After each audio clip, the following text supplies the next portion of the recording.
Bonjour à tous et à toutes. Donc, je me présente Saïd Rezeg. Donc, je suis le directeur d'une structure qui s'appelle M2 Compétences, qui œuvre en France mais aussi au Maroc. Nous sommes dans le secteur de l'emploi, de la formation, de la création d'entreprises aujourd'hui. Et le sujet qu'on va traiter donc aujourd'hui, c'est la construction du projet professionnel. Alors, à savoir comment mettre en place en fait un projet professionnel de façon constructive et qui soit un projet professionnel qui soit viable et que l'on puisse travailler sur ce dossier donc derrière une validation.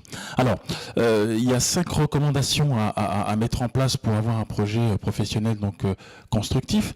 La première chose et la toute première, c'est le travail sur soi. Donc c'est un travail qui doit être fait pour mieux se connaître, qui met en place en fait toutes vos valeurs, vos motivations, vos valeurs personnelles, les valeurs professionnelles qui vont déterminer de façon très motivée en fait votre construction personnelle. Ça c'est la première chose.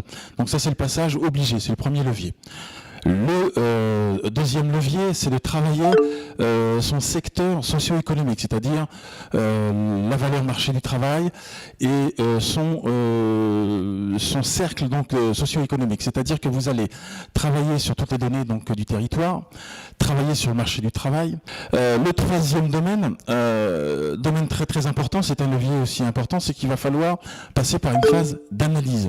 Donc la phase d'analyse va essayer de regrouper les deux premiers domaines, donc le travail sur soi et le travail sur les données économiques et les valeurs personnelles.